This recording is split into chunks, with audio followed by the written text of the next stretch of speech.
get a little bit of rain, but it's not looking good right now, is it? It's not. I mean, there's a chance maybe next week. So, you know, we always say pray for snow. Yeah. Now we're saying pray for rain.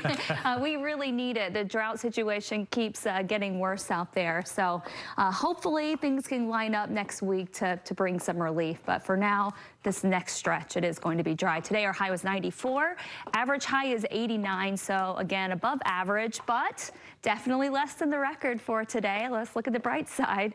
The record was 102, set back in 1958. Sun sets at 9:03. It rises right before 6 a.m. Air quality right around moderate. Just a little hazy out there. A lot of ozone. That's going to take it up into the red when you consider that air quality.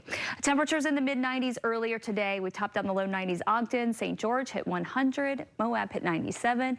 Even in Rock Springs, we're inching up towards 90 this afternoon. Currently, we have upper 70s out there. 80 Bountiful Bench, 56 at Alta, cooling things off in the high elevations. Maybe it's the time to get out, do some camping to find some of that cooler air. Tomorrow, we'll start in the upper 60s at 6 a.m. A few clouds around the morning. Those will clear out, and then we have that quick climb again.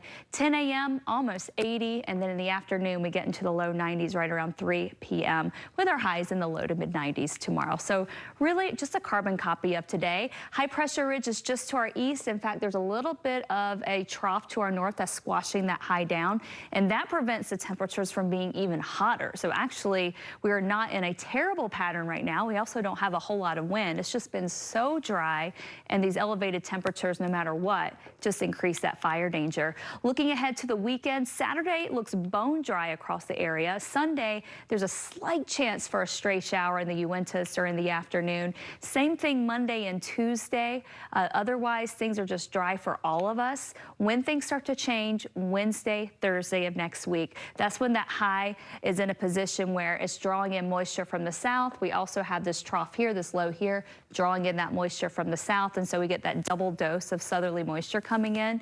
That should get at least on Wednesday, central southern mountains, some thunderstorm activity, and then Thursday, a better chance for some of that activity to spread to the north, and any storms that pop in the mountains could certainly drift into the valley, so bring in a chance for some rain then too. So that's our next significant chance for some rain. Temperatures in the mid-90s tomorrow for Salt Lake, 102 St. George, 100 in Moab. St. George, your 7-day forecast showing those highs up to 108 on Monday, and then they start to taper off. 4th of July, highs in the upper 90s, partly cloudy, slight chance even for a stray storm in the mountains. We're going to keep a close eye on that positioning of high pressure to see if we're going to have strong winds for 4th of July, which really will be a game changer with any fireworks you're doing at home.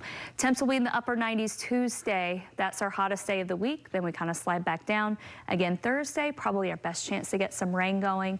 And then 4th of July, slight chance for a mountain storm. Temperatures a little bit cooler in the low to mid 90s. That's pretty typical. Yeah, well, the plea is just be safe out there, right? Let's just hope the winds are calm, and let's just be as cautious as possible, Be as cautious as possible. All right. Thanks, Kristen.